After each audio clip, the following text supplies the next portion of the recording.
First thing that I stay away from as a minimalist is the trending page on YouTube. YouTube isn't what it used to be, at least for myself, and some of my family members agree. I don't want to sound mean or harsh, but I want to be careful with my words. But there is a lot of content that just isn't for me. I guess it's better to put it that way. Especially on the trending page, I never find anything educational. I never find anything worth watching. I stopped looking on the YouTube trending page years ago. I think the things that go on the trending page are product videos, weird challenges, just things that I'm just not interested in watching. So I don't go on the trending page on YouTube or any trending page. I honestly don't care what's trending. I just do what I like to do, watch what I like to watch, listen to what I like to listen to. I stopped caring what everybody else is watching, listening to, wearing. I just do what's best for me. I hope it doesn't come off as bratty, but the YouTube trending page is, to me, I know this is a biased opinion, but I find it a little trashy, trashy content. Again, my opinion, but it's not for me. Next thing that I stay away from as a minimalist is constant sales through emails or ads, or even when you're at the store, they'll have these signs saying buy 2 for $5 or buy 2 for $4. Let's just put it that way because it sounds better when it's $4.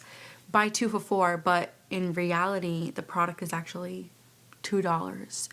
So sometimes those are some sale tactics to get you to buy more when you're not even saving money. They just want you to buy more of that product so they can make more money. You're not saving a dime. So some sales are very tricky to go by because they manipulate us.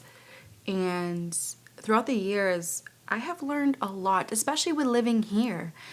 We've lived here for, I think, 4 years now, and I have learned so much. You're never too old. It's never too late to learn, especially when it comes to minimalism. I know some people think everything's the same. It's not. I've had my fair share of mistakes and wasting a ton of money with living here. When it came to skincare, when it came to hair care, when it came to clothes, I've had my fair share of mistakes, and most of it was due to sales and being advertised to. I watch my own back now when it comes to sales, especially at the grocery store, because they always try to get you to buy things that are on sale that weren't necessarily on your grocery list. And that's where you start wasting money, buying junk food. And again, I stay far, far away from sales that have no meaning for me. Now, of course, if something is on sale that I use all the time, I just might pick it up if it's within my budget range. But if it's something or a random item that's on sale, I really don't care. Even if I wanted to try it and it's on sale, it just might not be the right time for me. So I have learned to take a step back when it comes to sales and, with emails, advertisements around. I learned to take a step back and realize that it just might not be for me. And also, in the US, they do sales. Most of the stores do sales every 2 weeks. So if you miss out on that sale, just wait another 2 weeks. There'll be another sale. It's crazy. And most of the time, the sales are not even that good. I feel like the sale situation has gone down so much because of how inflation has gotten. Back in the day, the sales were really, really good, and now it's save 50 cents, save 30 cents. Come on. Alcohol and smoking, I have been very, very vocal with this. My mom is a lung cancer survivor from smoking. I've had family members that have drinking problems, and this is just something that I stay far away from. I've never tried smoking anything. I've never tried any of that, and I have no desire to. And when it came to drinking, I have tried wine coolers, Corona, beer, and I just didn't like it. And once when I figured out that most alcohol drinks have a ton of calories, I just thought to myself, why am I going to have something that tastes like a rusted pipe when I can have a nice slice of cake that is probably the same amount of calories? So I like desserts. I rather go for something like that to make me feel relaxed and open up. I don't know. I feel very, very happy when I have like a cupcake or a cookie compared to a drink, you know, a glass of wine. I'm just not into that. It's not my thing. Never was my thing. So I stay away from it. I've had my fair share of impulse buys with living in this apartment. Luckily, I did return 90% of those items. So I did get my money back, but the other 10% I lost out. For an example, I made a lot of impulse buys when it came to my cat. I bought him a cat house, like in the beginning when he was a kitten. I bought him a cat house. I bought him so many toys and I went all out. I think I spent like $500 to like $700 just getting all set up for him, and I was so excited because I waited years to have my own cat. Yeah, most of that stuff got decluttered within like the first couple of months with him being here because he just was not a fan of the cat house. He wasn't a fan of some of the toys. And I just had to learn a valuable lesson when it came to my impulse buys. Just because something looks really good online or in the stores doesn't necessarily mean that you have to have it right now. So I've learned when it comes to like impulse buys, it's best to do a thorough research on that item, because then I can help you not impulse buy, if that makes any sense. If you find a couple of cons with that item, that might help you not purchase it. And that goes for skincare, hair care. I finally have my hair care like down pack because I did the thorough research with the products that I was using and not using. And now I think I have like less than 5 products that work really, really well compared to like me impulse buying on every little product out there, because let's face it, everyone's hair, texture, color, everything's different. So everyone's hair is going to react different with certain hair products. And I just fell for, again, the advertisement. I fell for other YouTubers talking about like, oh, this product will make your hair look like this. And then when I purchased it, again, impulse buy, without doing any research, it made my hair look like absolute crap. I have learned a valuable lesson when it came to impulse buys. And sometimes I have to keep relearning it, and that's okay. That's what life is all about, is learning and making mistakes. So these days I am watching myself and trying my best to stay away from impulse buys, because 98% of the time it's crap. Like, it's things that I truly, truly do not need for myself or for our household. I feel like the online world has created lengthy routines.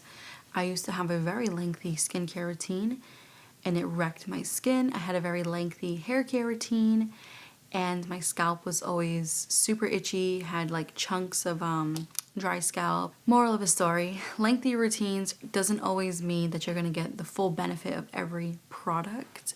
You don't need a 10 to 20 step skincare and hair care routine. I don't think anyone needs that. This is something where I wish that I can hit like a redo button. If someone was to give me a redo button, I would click that button right away. Tattoos. I have only 2 tattoos. I have one here and I have one on my leg, which is butterflies. And I hate these tattoos. I'm so embarrassed by them. They were not done by a professional. They were underground tattoos, which is not the safest way to go with getting tattoos. I paid like $21 for this one and like $45 for the one on my leg, and they look like $20, $40 tattoos. They look very, I don't want to sound mean, but they look very DIY jail-like tattoos, unfortunately. And I wish that I was smarter when I was younger, and this is why like I did so much research when it came to how I thought back then and how I think now. I think more of like an adult now.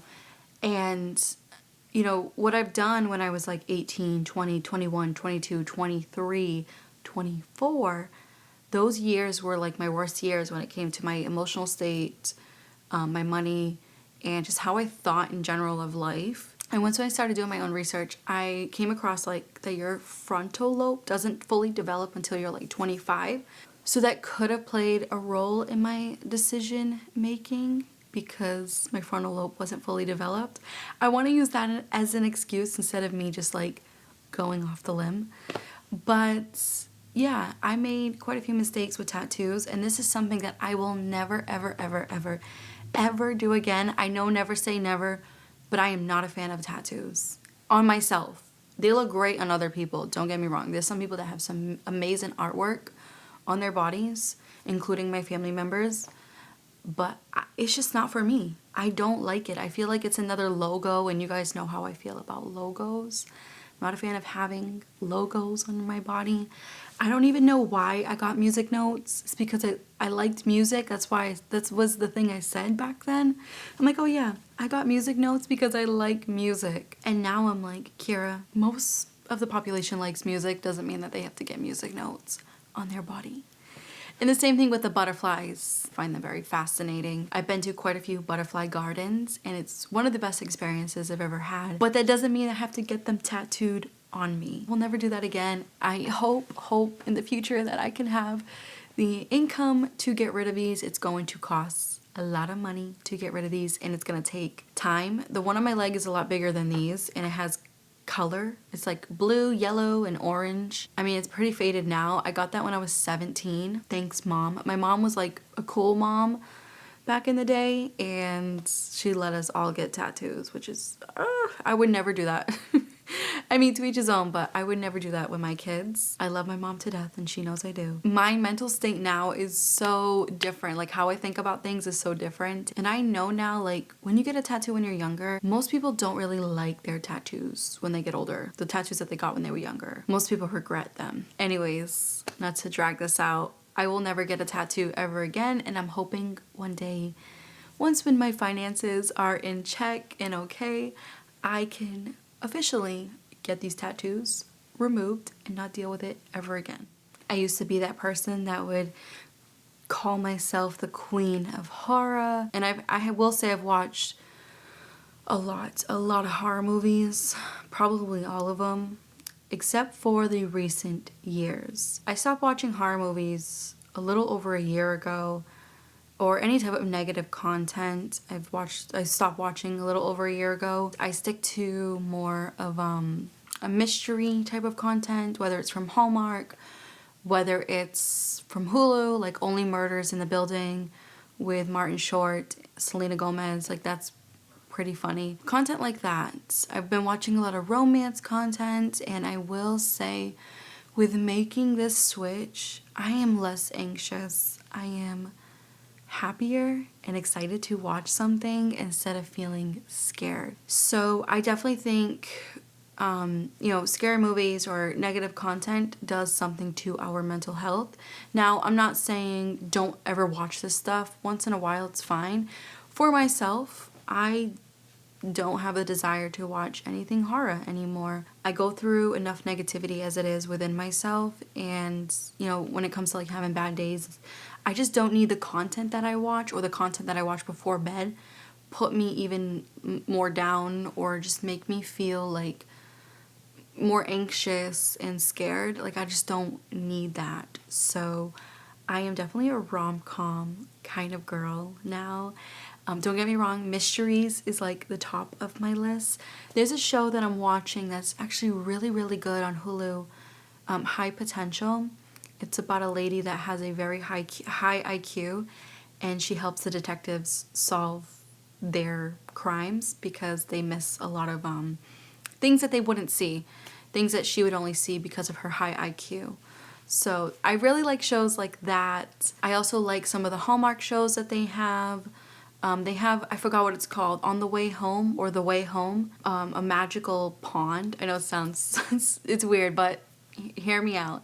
It's a magical pond that once when you dive into it, you can go back in time and try to fix things or try to understand things and then go back to your present day. And I really like that show too.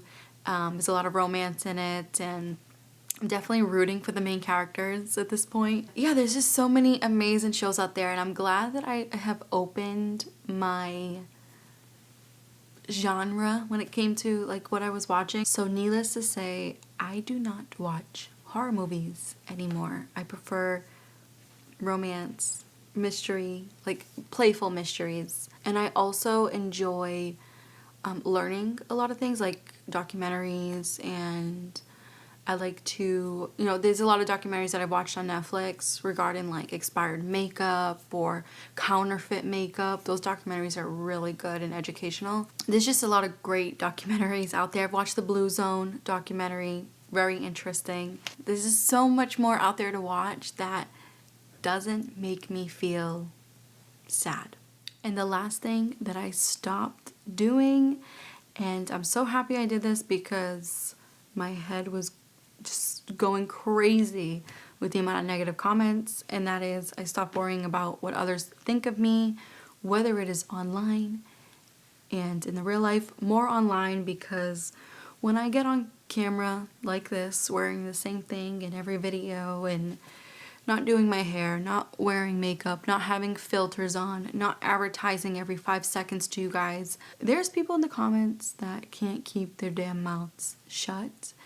And it's crazy how they weren't taught, if you don't have nothing nice to say, then don't say it at all. But again, we live in a very different world. People feel like they have the upper hand in the comment section. They can say whatever they want.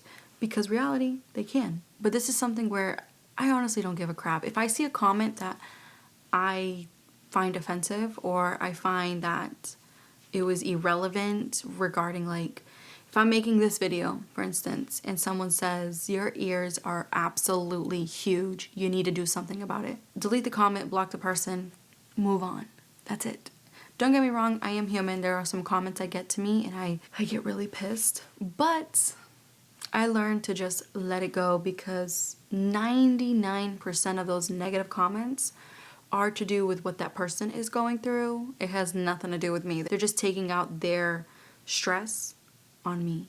So I don't really waste my time with that. I have better things to do. I got apple bread to make. I got cleaning to do, job hunting. Like, I got better things to do than to deal with people judging me, or me worrying about others judging me. Anyways, you guys, I hope you enjoyed this video. Let me know down below, what are some things that you have stopped doing as a minimalist? Whether you're a long-term minimalist or a newly minimalist, let me know down below. What are some things that you stopped doing?